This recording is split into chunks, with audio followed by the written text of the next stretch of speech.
So the team here at Yahoo Finance Live Afternoons was talking about the chicken shortage and the prices going up, and everyone seems to be saying eat more turkey. I'm not sure that's an option. Let's talk about chicken. Vlad Rikhter is the CEO from Zenput. He's been here before, and you've been talking to the restaurants because you provide services to, I think it's like 50,000 different fast food joints nationwide. What are they telling you? Why is there a shortage of chicken? Thanks for having us on here. So yeah, the shortage of chicken is actually starting all the way at the supplier level. Right, it started back about a year ago when we shut down some of the facilities initially during COVID, and then there were COVID outbreaks at some of these places that required them to pull back on what they were producing.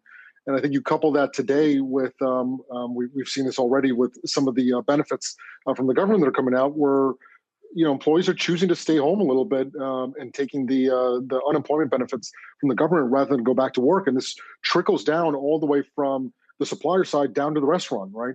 And so that combination with a lot of very tasty meals coming out from some of our customers, like Popeyes created a phenomenal chicken sandwich in the last couple of years. It's taken off. The American consumer has been consuming more chicken recently. So you've got an increased demand of chicken products, and you've got less hands on deck that can turn around and put the food out to restaurants. It creates a bit of a havoc, and so we're up pretty significantly on chicken prices, and there's a shortage happening across the board right now. Vlad, any idea how much of this is being passed down to consumers at this point? From a price perspective? Yes.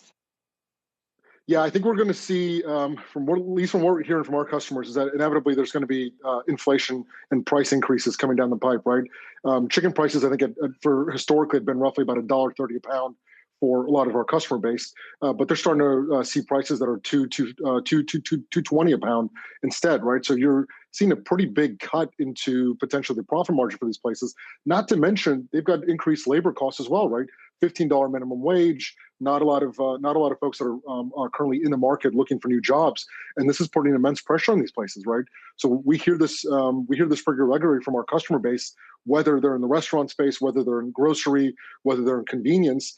They're struggling to do whatever they can to make sure that when an employee comes into work, their job is easier, things are a little bit more automated, and they can get through the day without having to make sure that they can do the minimum that they need to for food safety perspective and making sure the consumer is happy when they're there.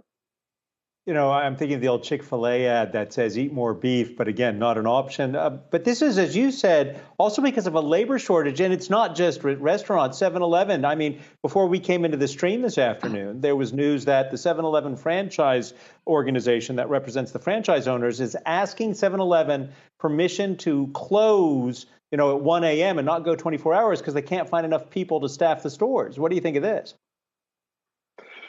Yeah, so we've heard and seen the same. Starting last year, they started to shut something down because during shelter in place in many environments, there was no need to be opened in the middle of the night. But we hear this on a regular basis. They can't support the location, right?